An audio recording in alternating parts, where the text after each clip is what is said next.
atentos a sus comentarios, a las preguntas que tengan a bien plantearnos. Muchas gracias. Gracias, ingeniero. Gracias a todos nuestros ponentes esta mañana. Y pues sí, es triste ya no ver levantada la mano de nuestro buen amigo Miguel Ángel Silva. Lo vamos a extrañar mucho. Vamos a iniciar con nuestra sesión de preguntas y respuestas.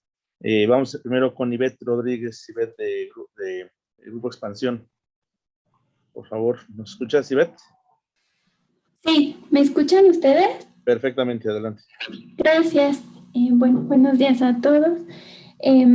La duda que me surge es que viendo los reportes de BMW y Volkswagen de tanto del trimestre y luego el acumulado semestral, ambos advierten sobre una posible crisis, o bueno, más bien un posible impacto en el segundo semestre debido a todo este tema de los semiconductores. Entonces mi pregunta es, ¿qué pasó al final? O sea, porque a principios de año la expectativa era que justamente para estas fechas ya la crisis estuviera saldada. Entonces, ¿qué pasó al final? ¿Por qué se ha retrasado todo este tema? Porque veo que ya más bien la idea es que se regularice hasta 2022. Y luego, pues la otra pregunta sería si entonces ustedes ven, tanto en las ventas locales como en la parte de producción, exportaciones, que la recuperación entonces va a venir más bien hacia 2022 y ya no este año como a lo mejor se preveía, o sea, esta recuperación de la pandemia. Y luego ya nada más una última duda del tema de esta controversia que había entre los gobiernos de México y Canadá con el gobierno de Estados Unidos por todo este tema metodológico y de redondeo para poder ver el contenido regional.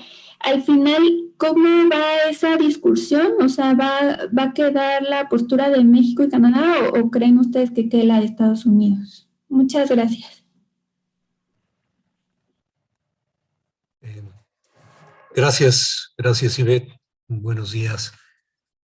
Bien, en relación con el tema de los semiconductores, nosotros habíamos considerado que esto podría irse resolviendo hacia el tercer trimestre del año.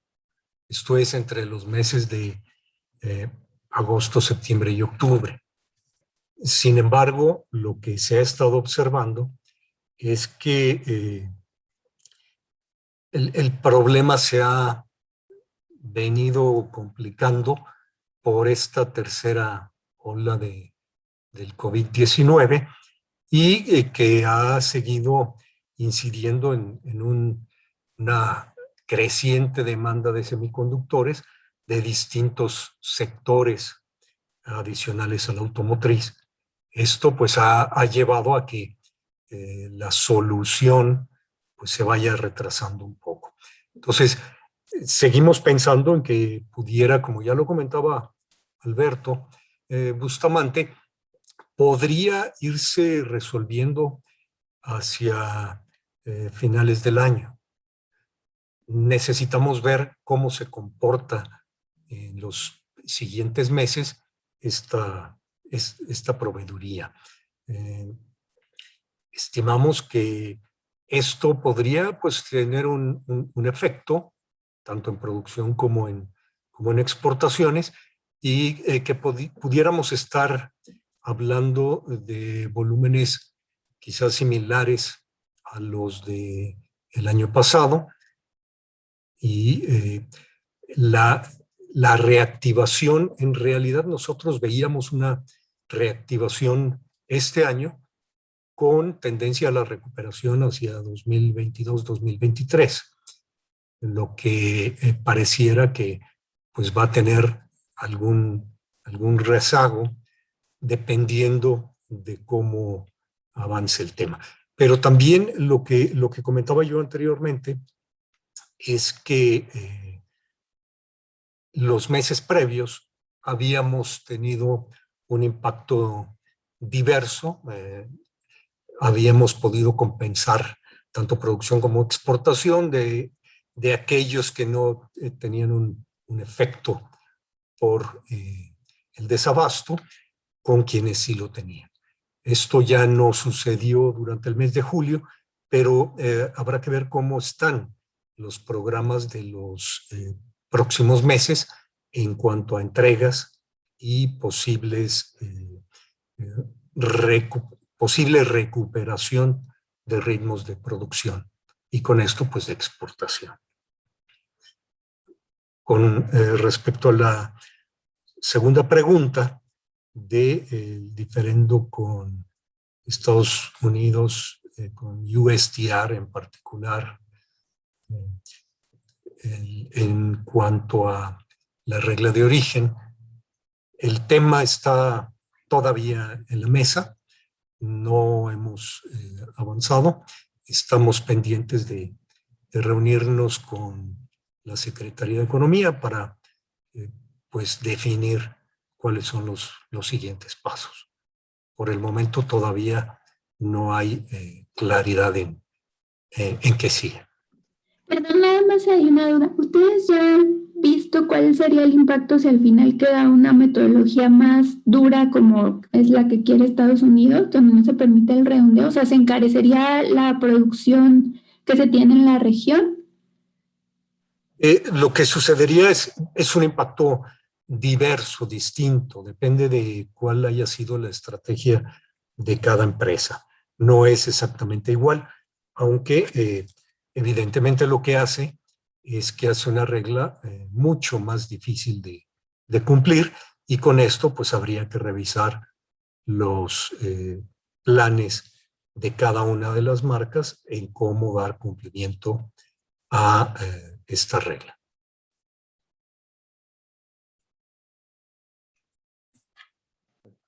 Muchas gracias. Bueno, continuamos con la sesión. Vamos ahora con Axel Sánchez.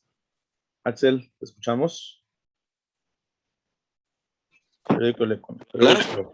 ¿Sí? Creo que ya. Escuchamos. Perfecto. Muy buenos días. En sí son son tres preguntas. Las primeras dos son tanto para Alberto como para Fausto. El primero es retomar este tema del TEMEC.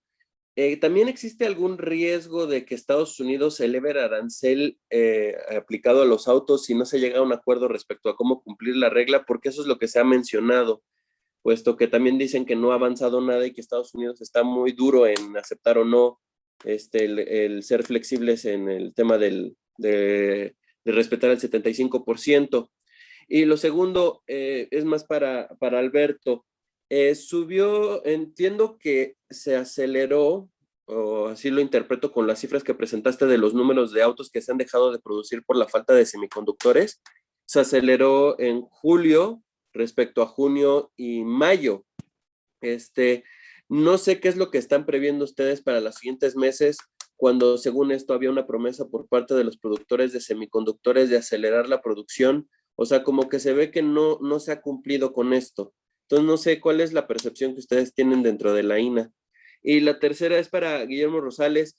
Preguntarle, ¿ustedes habían pedido ya una reunión con el presidente López Obrador precisamente para hablar respecto a la importación de autos usados? ¿Qué ha sucedido con eso? ¿No les han dado alguna respuesta? Porque dices que han mantenido comunicación tanto con la Secretaría de Economía y con la Secretaría de Hacienda, pero pareciese que de presidencia no hay respuesta. Entonces, no sé qué ha sucedido con eso, Guillermo. Muchas gracias. Gracias, Axel. Buenos días.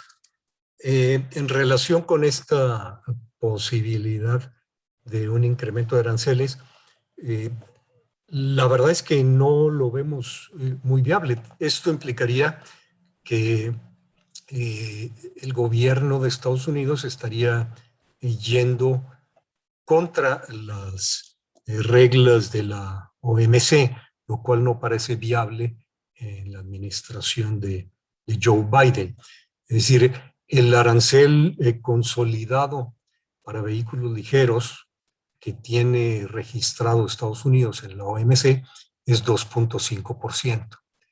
En el caso de camiones comerciales ligeros, pick-ups, el arancel consolidado que tiene actualmente es el 25%. Entonces, ese es el rango. Lo que podría aplicar Estados Unidos son esos aranceles. No vemos dónde está esta posibilidad de llevarlo al 17%. Gracias. Gracias, Axel. Respecto al tema de los semiconductores, no, como lo vemos es como lo hemos estado pronosticando, que íbamos a ver pues ya cómo bajaban las cifras en cuanto a la escasez de semiconductores a partir del segundo semestre y hasta visualizando que ya se recuperara o se estabilizara este tema pues ya a finales de este año. Entonces, ahorita, como lo pudimos mostrar en las gráficas, pues para el mes de, este mes de agosto, pues ya vemos cómo se está aplanando esta curva, ¿no? Cómo gracias a que se ha aumentado, sí, tal vez en números muy bajos, pero sí se ha incrementado la proveeduría de semiconductores y eso ha hecho pues que justamente ya no siga incrementando y por lo contrario ya se esté estabilizando esta curva y que veremos en los siguientes meses este aplanamiento para posteriormente, y como ya lo comentó Fausto, a partir del último trimestre de este año, pues ya veremos el incremento o ya con los números más favorables para la proveeduría de este tipo de dispositivos. Y por otra parte, solamente quisiera añadir una nota a lo que ya señaló muy bien Fausto. Todos los países que conforman la Organización Mundial de Comercio designan sus aranceles. Es decir, Estados Unidos no puede subir los aranceles que ya envió sus listados de consolidados a la Organización Mundial de Comercio. La única forma de que puedan subirse esos aranceles es que Estados Unidos se salga de la Organización Mundial de Comercio y eso no va a pasar. Entonces, solamente quería hacer ese señalamiento. Entonces, realmente no existe un cómo pudiera Estados Unidos poner un arancel que no fuera por otros términos que sus propias leyes le pudieran dar, y como ya lo vimos en algunos años, a la par del tema, ¿no? Pero es nada más ese señalamiento muy puntual. Gracias. Gracias. Muchas gracias, Axel, por tu pregunta. En efecto, no hemos tenido respuesta de presidencia ante nuestro planteamiento de poder tener un encuentro y hacer ver nuestras razones para oponernos a la regularización del contrabando. Justo esta mañana en Ciudad Juárez, en su acostumbrada conferencia de prensa, el presidente de la República, Andrés Manuel López Obrador, entiendo que dando respuesta a una pregunta, refirió conforme a este tema de la regularización de autos chocolate. Doy lectura tal cual como me acaba de llegar el reporte del seguimiento de la conferencia. Lo estamos analizando, ya hice el compromiso en Tijuana. Habrá regularización de estos carros porque son dos cosas. Primero, la seguridad. Si no se tiene un registro, estos carros se utilizan para cometer delitos. Y lo segundo, hay mucha gente que no le alcanza para tener un carro nuevo de agencia y con estos carros se mueven. Es un medio necesario. Entonces, vamos a buscar un acuerdo también para que no se afecte a las agencias, pero sí habrá plan de regularización. Se realizará antes de que concluya el año. Vamos a empezar el siguiente mes en Baja California y será en toda la frontera. Desafortunadamente, el presidente insiste en implementar una política pública contraria a lo que está comprobado que debe de ser el eje de la movilidad y el eje de la seguridad pública. La carencia de adecuados medios de transporte en las ciudades de Tijuana y en general en todo el país y en toda la región fronteriza deriva del abandono y de la ausencia de políticas públicas para favorecer el transporte público masivo de personas.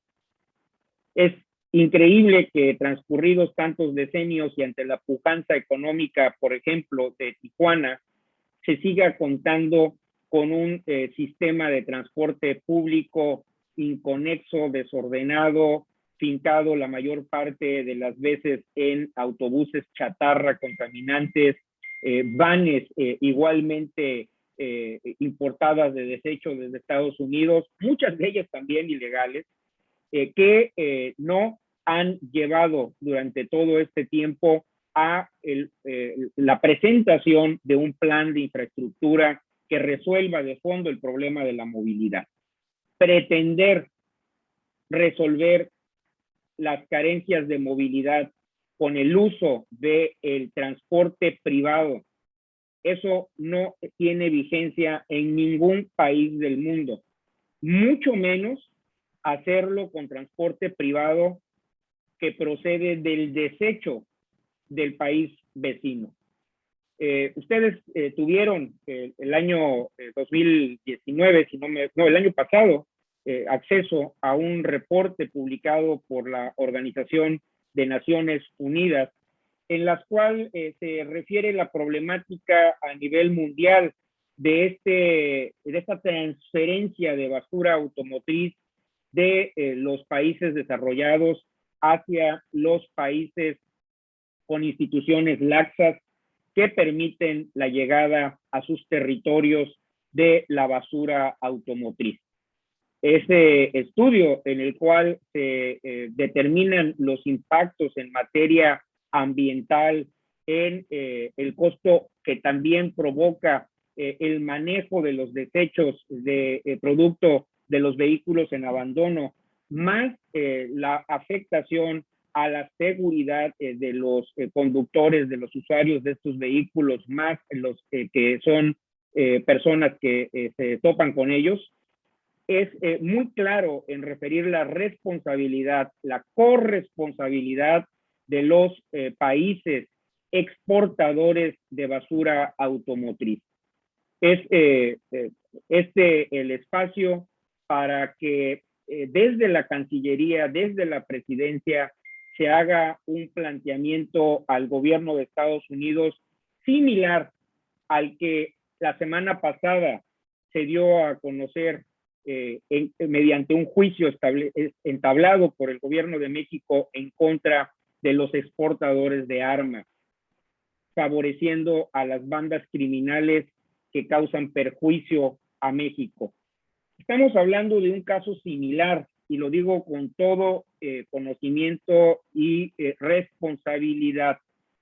En el caso de la introducción de vehículos de contrabando a México, hay una acción concertada entre las grandes subastadoras de vehículos basura en Estados Unidos, quienes los adquieren para introducirlos en calidad de contrabando a México, y por supuesto de funcionarios corruptos que lo permiten, que lo toleran o que participan dentro de este negocio.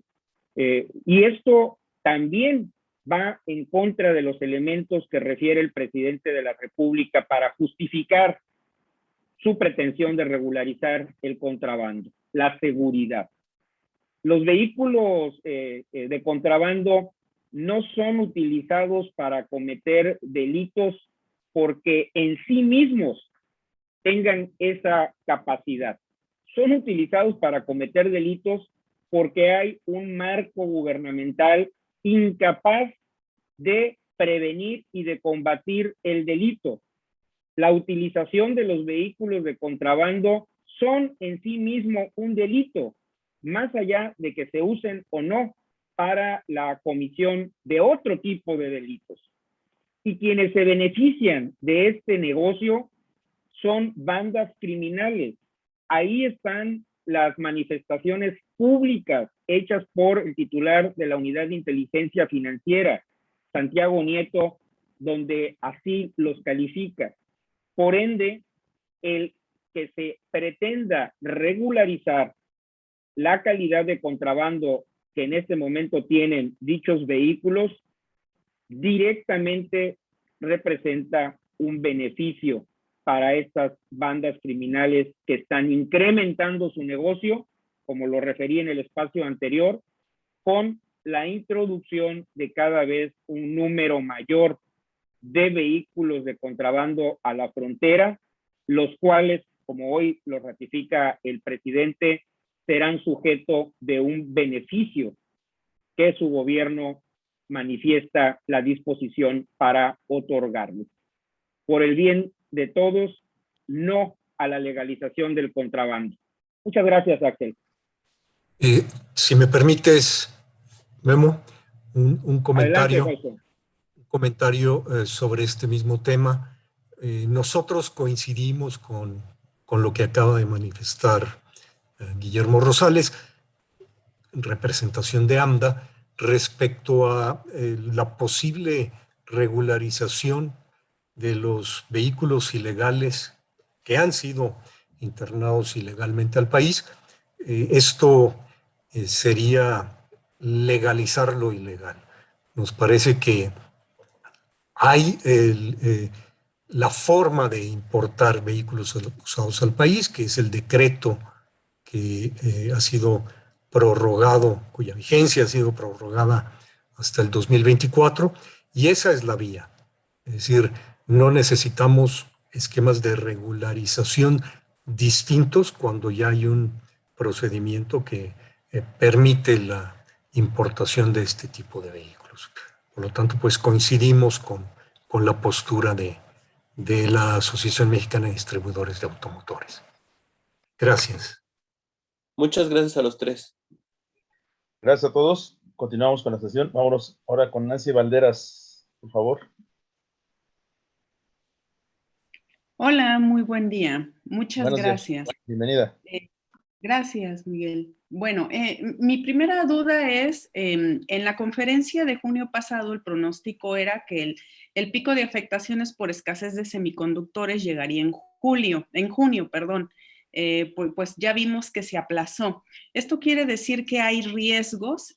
Mi pregunta específica es, si se espera que haya un balance para el cierre de año, ¿este balance está acompañado de riesgos de no cumplirse este abasto puntual de semiconductores? Me interesa saber cuáles son. Para el señor Fausto Cuevas, quiero saber si mantienen su expectativa de producción para 2021, dado que me parece que julio pues, fue una cifra muy baja tomando en cuenta los tiempos de la denominada nueva normalidad y el rearranque de la industria. Y por último, para Guillermo, el tema de importación de usados también involucra al autotransporte de carga, a los pesados. Muchas gracias, bonito día a todos. Gracias, Nancy. Efectivamente, estos son pronósticos, es la proyección que nosotros hacemos respecto a este tema, la proveeduría de los semiconductores y su escasez. Y recordemos que pues, al ser un pronóstico siempre va a estar sujeto de variables. Esas variables, como ya lo había comentado Fausto, está sujeto a temas como la tercera ola que actualmente estamos viendo. Y si a eso viene una cuarta o una quinta, pues obviamente que todos estos pronósticos se van a ir moviendo. Es por eso que se quedan como un pronóstico y no como un número establecido o no como una fecha establecida. Estos pronósticos justamente van moviéndose, se van cambiando mes con mes. De ahí de la importancia del por qué nosotros hacemos un reporte cada mes, para decir si se va moviendo, si continúa con los pronósticos que hemos ya comentado pues a inicio de este año, o bien pasa algo que altere esos números. Entonces, siempre van a estar sujetos a una variante, siempre van a estar sujetos a cosas extraordinarias. Entonces, al día de hoy, eso es lo que te puedo comentar, Nancy. Esos son los pronósticos. Ya lo vimos con cómo se empieza a aplanar la curva, pero pues obviamente en el próximo reporte veremos si se mantiene así, hay un pico o ya vemos una notable mejoría. Disculpe, Gracias. entonces el principal riesgo en este caso es el comportamiento de la pandemia, los picos, o también se suman estos factores como los problemas logísticos existentes, especialmente en el transporte marítimo, y también los elevados costos de producción que enfrenta la industria automotriz. No, se debe básicamente al tema de la pandemia por el COVID. Gracias. Gracias, Nancy. En relación a tu pregunta sobre nuestras estimaciones de producción para el presente año, nosotros habíamos tenido una estimación al inicio de este año de un posible incremento con respecto a los volúmenes de producción de 2020 de alrededor del 12%. Obviamente, esta expectativa pues no tenía considerada más bien considerado el impacto de la escasez de semiconductores en el volumen de la producción. Lo que esperábamos es que hacia el tercer trimestre de este año esto pudiera irse regularizando. Sin embargo, dado que las condiciones han ido cambiando y la afectación que observamos en el mes de julio, pues nuestra consideración es que sí, efectivamente pudiera cambiar. La expectativa de crecimiento del volumen de la producción, pues está en revisión. No tenemos todavía información clara de cuál podrá ser la afectación en cada una de las diferentes empresas y cómo pudiera esto pues modificar los ritmos de producción de cada empresa. Por lo tanto, lo que estamos considerando es que el escenario pues estará de un posible volumen de cierre de año similar al del año pasado, si es que las condiciones de desabasto de semiconductores pues se mantienen como sucedió durante el mes de julio. Si cambia esta situación, pues obviamente que podríamos tener una mejor expectativa. Pero caso contrario, pues estamos pensando en que los volúmenes serían similares a los que tuvimos el año anterior. Gracias. Sí. Buenos días, Nancy. Respecto de tu pregunta, en el caso del decreto que regula la importación definitiva de vehículos usados, el cual se encuentra vigente, sí se incluyen la importación de vehículos pesados, vehículos comerciales de carga y pasaje. Ahora bien, si tu pregunta también incluye la posibilidad de regularización de vehículos comerciales pesados, carga y pasaje, dentro de este anuncio que ha planteado el presidente para la región y franja fronteriza, es información que no tenemos, como les comenté en la presentación del reporte. No hemos tenido acceso a ningún proyecto de decreto y por lo tanto desconocemos los términos que se estén esbozando o planteando y de tal suerte si se estaría considerando la inclusión de los vehículos comerciales. Gracias, Nancy. Gracias. Perfecto. Continuamos. Vámonos con, ya estamos justos de tiempo, vámonos con 3 compañeros más. Miguel Ezástigue, de periódico 24 Horas, si mal recuerdo. Hola, no ando aquí ahora en el Sol de México ya desde hace algunos meses. Muchas gracias. Adelante. ¿Qué tal? Buenos días. Tengo 2 preguntas. Primero para los 3 ponentes. Con el decreto de Joe Biden sobre migrar la producción a autos eléctricos, ¿aquí ustedes ya tuvieron una plática o cómo prevén que sea el impacto para la industria en este tipo de unidades producidas aquí en el país? Y por el otro lado, para el señor Rosales, Sobre este aumento de precios que menciona, pues en el último año, no sé si me pudiera detallar tal vez cuáles son las marcas o modelos que justamente han tenido pues este impacto y de cierto modo si prevé que hacia finales de 2021 se siga subiendo el precio de los vehículos. Muchas gracias. Gracias, Miguel.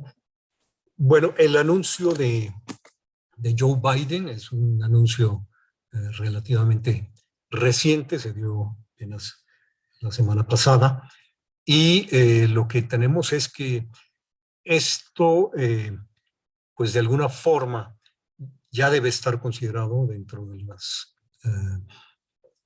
proyecciones y estrategias de cada una de los corporativos, de las empresas que fabrican vehículos en México.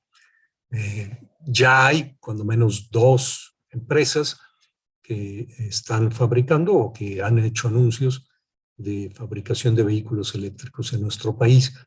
Nos parece que esa es la tendencia y cada una de las empresas pues tiene ritmos distintos.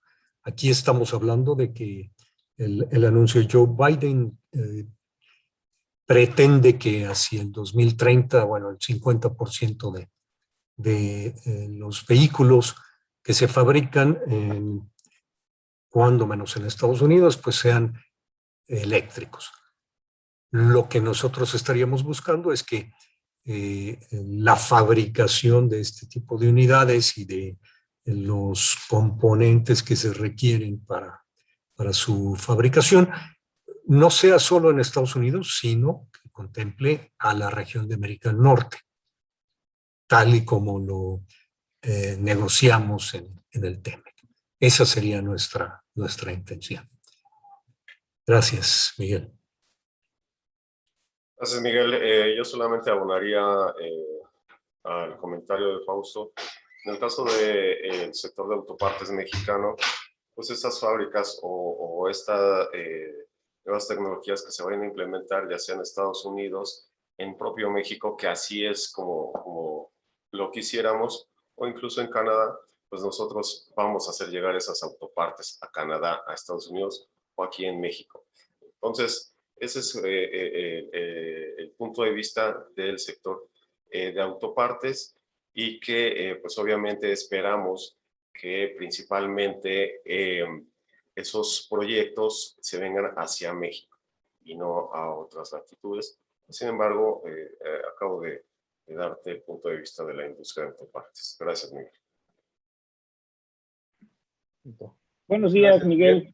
Perdón. Gracias por tu pregunta. En el caso de los datos de los cuales nosotros disponemos y que plasmamos en nuestro reporte, recogen lo publicado por el INEGI y en él se muestra el dato promedio ponderado de todo lo que es el mercado de vehículos nuevos ligeros.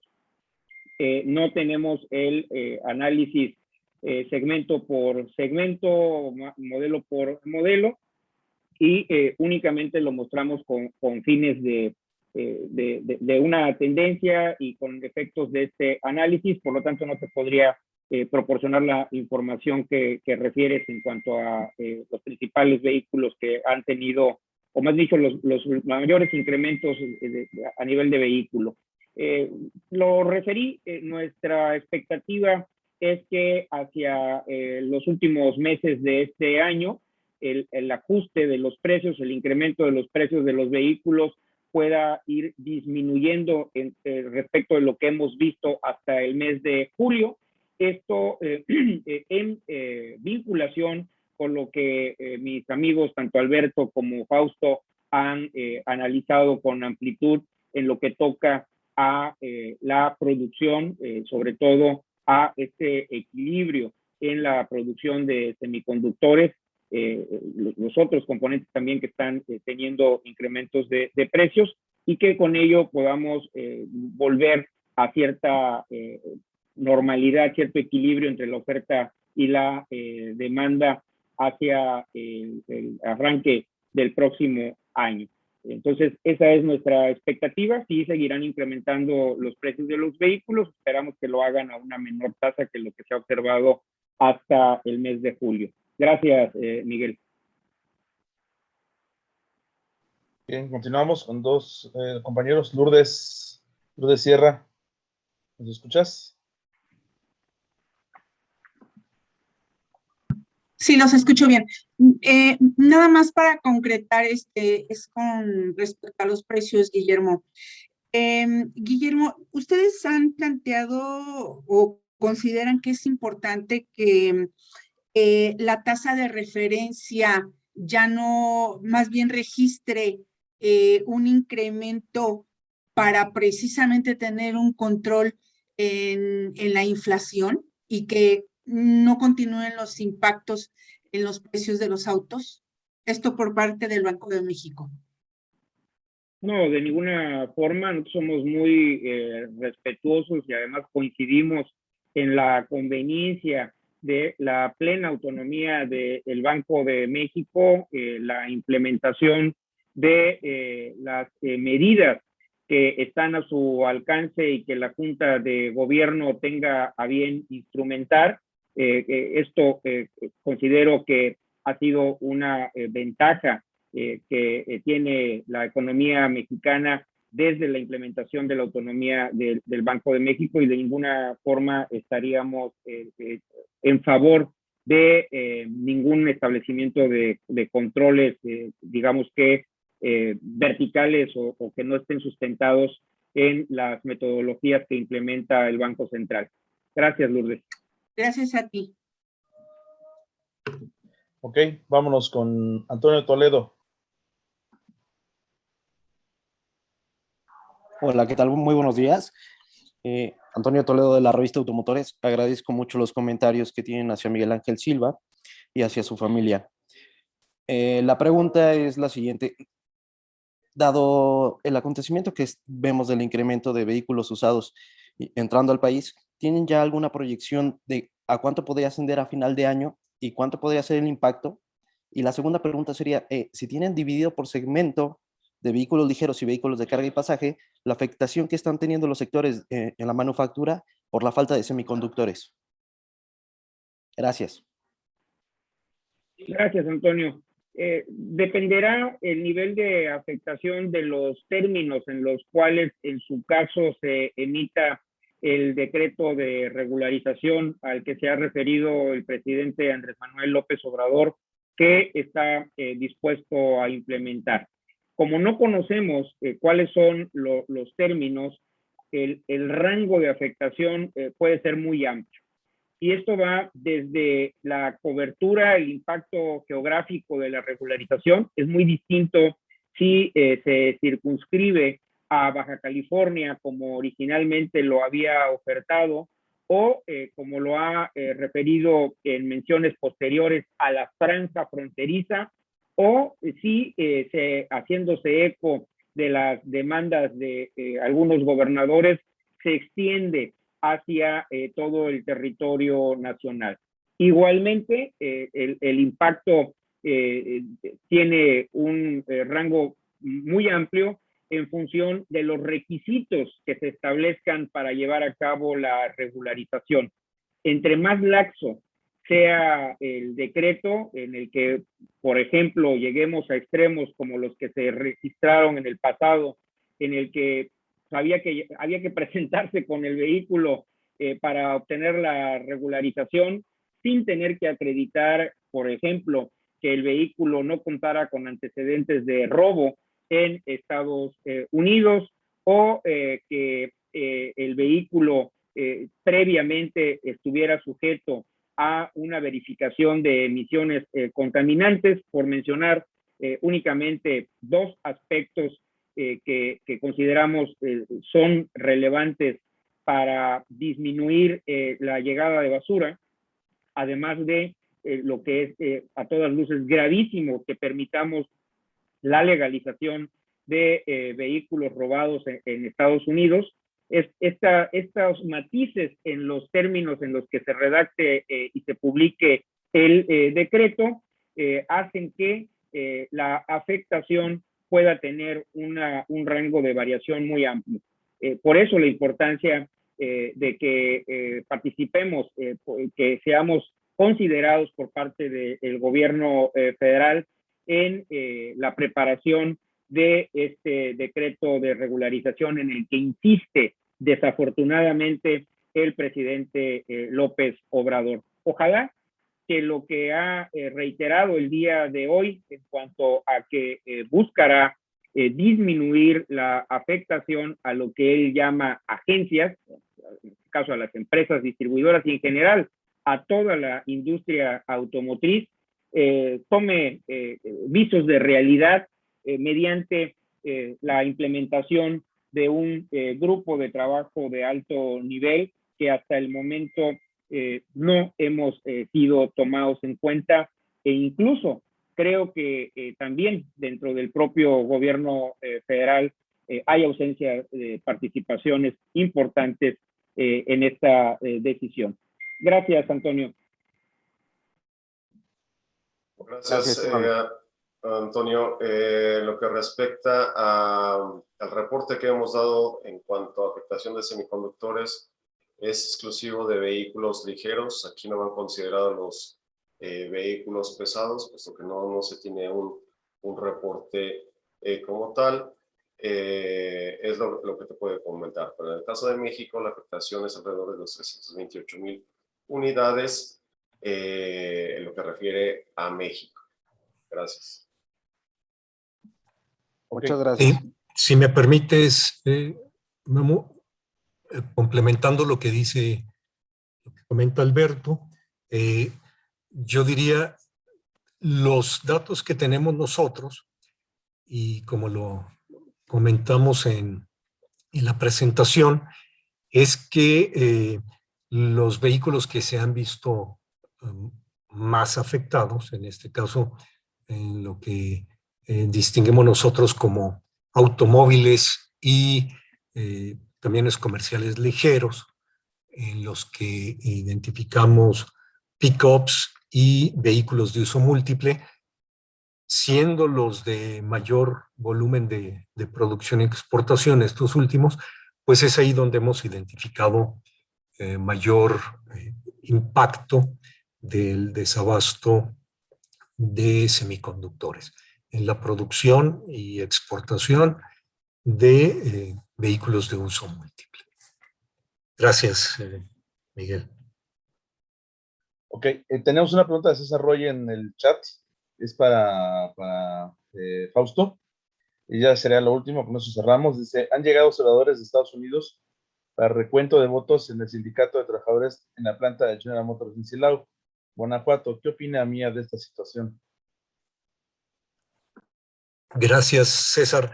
Pues en realidad no hay gran cosa que opinar. Esto está en línea con las reglas que para el efecto establece el propio TEMEC en cuanto al capítulo 23 y el establecimiento de las medidas de respuesta rápida en materia laboral.